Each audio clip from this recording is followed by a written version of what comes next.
So the Magog invasion. And most of you that have studied Ezekiel 38 and 39 are familiar with this. And you wonder why the strange names, Magog and all of that. And that's, of course, our fault, because we keep changing the names of things, you see. There was a place called Petrograd for many years, and they changed the name to St. Petersburg. And then it became Leningrad, and now it is St. Petersburg again. My friends in Russia remind me that in Russia, even the past is uncertain. So they redefine things. Byzantium was the capital of the world for a while, and then they called it Constantinople. The Muslims took it over, and now it's Istanbul. But we keep changing the names of things. And Cape Canaveral, remember Cape Canaveral? That came close to being called, it's called Cape Kennedy, and came awfully close to being Cape Hillary if we weren't careful. But anyway, so the Magog invasion. It's well known among Bible. Many Christians are surprised there are other chapters in Ezekiel too. Everybody studied 38 and 39. But be that as it may, it's well known among Bible scholars for two reasons. The first is it's the occasion in which God himself intervenes to quell an ill-fated attempt to invade Israel by a group of people called Magog and their allies. And the allies are listed there in the past: Persia, Cush, Put, Libya, Gomer, Togarmah, Meshech, and Tubal, and so forth. And the second reason it's so well known by so many is it appears to allude to the use of nuclear weapons. And we'll take a quick look at some of that. But to cut through a lot of the identities, what happens, there's a group called Magog, one of the sons of Japheth, and his descendants.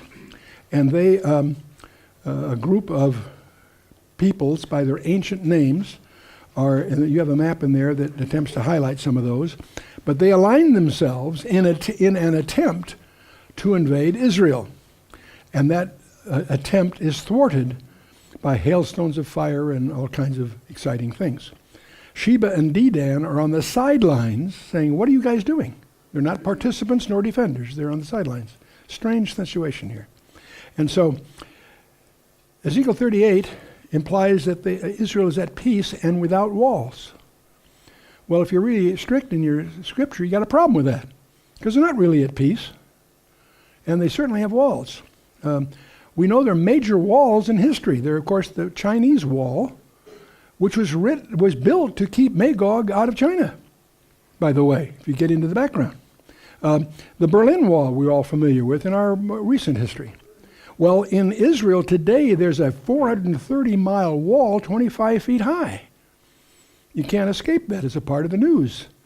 So how can you call it in a land of unwalled villages? It doesn't quite. It gives someone that's strict a little discomfort, if you will. There certainly are preparatory steps going on. The Arab-Israeli conflict, of course, is overlaying all this sort of thing.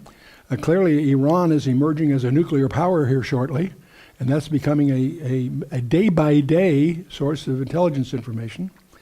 There were oil discoveries in the Caspian Sea between Russia and Iran, but perhaps even more than that, there are huge trillions of dollars of discoveries just off the shore of Israel today. So it's starting to look as an attractive target.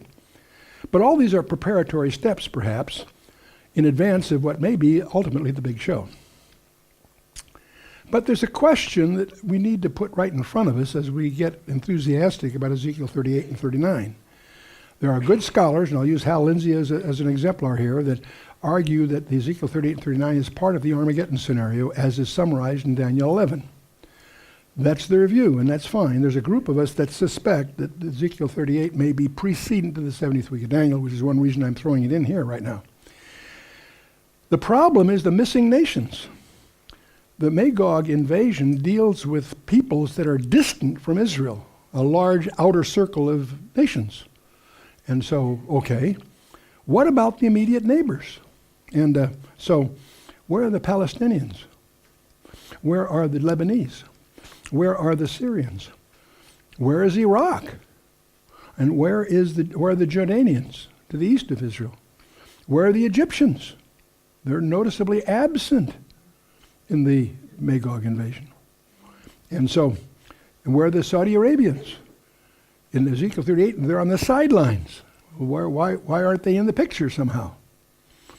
Well, as we look at this, we have the nations that are surrounding Israel immediately the subject of another passage. And we have the displaced Arab refugees, I can call them that, which we call the Palestinians. And so there's another subtlety I'll put in our thoughts in Ezekiel 37. You may, prior to Ezekiel 38 and 39, there's the famous dry bones vision, where Israel is regathered as a people.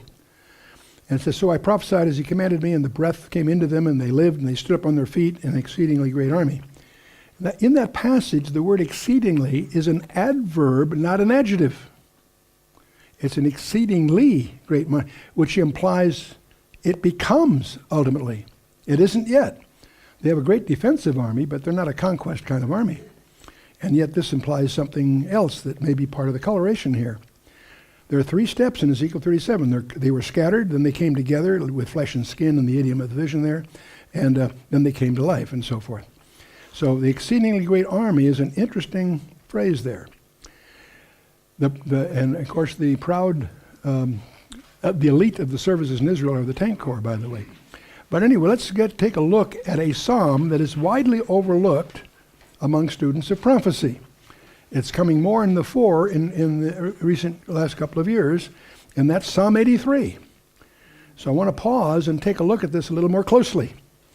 And I suspect that this is a scenario that's more immediate on our horizon and may be an essential prelude to Ezekiel 38 and 39. So let's take a look at it. And so it's the last of the Asaph Psalms. The psalmist says, keep not thou silence, O God, hold not thy peace, and be not still, O God. So it's a call to God for action, if you will. And the psalmist says, for lo, thine enemies make a tumult. They that hate thee have lifted up the head. Wow. And so this is the last of the Asaph Psalms, and it's a puzzling one. It has a number of phrases in it that raise some issues. Whoever these enemies are, the psalmist is calling God's attention to, is they've lifted up their head.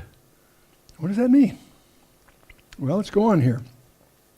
They have taken crafty counsel against thy people and consulted against thy hidden ones. Now, the lingering mystery behind this psalm that haunts me still is, who are these hidden ones? The psalmist is calling God's attention to the fact that the people of Israel are in jeopardy, and we'll get to that. But he also alludes this, and consulted against thy hidden ones. Who are, at this point, God's hidden ones? Wouldn't be the angels for a lot of reasons. Who would it be? One of my conjectures, the word hidden ones, by me, it means, the Hebrew word means the hidden treasured ones. They're a prize, if you will, sort of. And who are the hidden ones? My candidate possibility, maybe this is after the rapture, and these are the raptured saints that are absent from the earth at that time. If that's true, it has huge implications for us. But let's just table that for the moment and go on and see what the psalmist says here. They have said, come, let us cut them off from being a nation, that the name of Israel may be no more in remembrance. In other words, the enemies of God have aligned themselves, as it come, let us cut them off, that is Israel, from being a nation, that the name of Israel may be no more in remembrance. That's the plea of the enemies of God that's going on, that the psalmist is calling God's attention to this. For they have consulted together with one consent. They are confederate against thee, God. Get the picture here. The enemies of Israel have aligned themselves with one objective: to wipe Israel off the map. Not to take spoil. See, Ezekiel 38 and 39, they go to take the assembly against Israel in Ezekiel 38 is take spoil. Cattle and goods, gold and silver. They're going for spoil. Not here. They're going to wipe them out. You see the difference? Fundamental. The very commitment of Islam is to wipe Israel off the face of the map. That's exactly what the psalmist is calling God's attention to. Are you going to let that happen, is in effect what he's saying to God. And he goes on here. See, the primary basis of the confederation of these enemies of Israel is to wipe them off the map. Okay. And we know about some people who articulate this rather vehemently in recent years, of course, Ahmadinejad. And And here are the people that are involved. He lists them in the psalm. The tabernacles of Edom and the Ishmaelites of Moab and the Hagarenes, Gebal and Ammon and Amalek and the Philistines with the inhabitants of Tyre. And Asher also is joined with them, and they have holpen the children of Lot. Well, the tabernacles of Edom, who are they? Now, there's a whole other study that I really commend you to get into, and that's who are the Edomites today. And you'll be in for some huge surprises. And I don't want to use up our time chasing that one. I'm just going to aver for our purposes today that Edom is, of course, among the traditional enemies of Israel, and they are singled out by the Old Testament for a special judgment and so forth. We'll talk more about them as we go, probably. The tents of Edom, I'm going to suggest, are the Palestinian refugees and the southern Jordanians. And let's just leave that without proof at the moment, because it gets into some side studies that we'll use up our time on. But the tents of Edom, I'll show you pictures of the tents of Edom today. And these are traditional ones. And perhaps the most astonishing one is one of 96,000 people in southern Lebanon, the Palestinian refugee camps.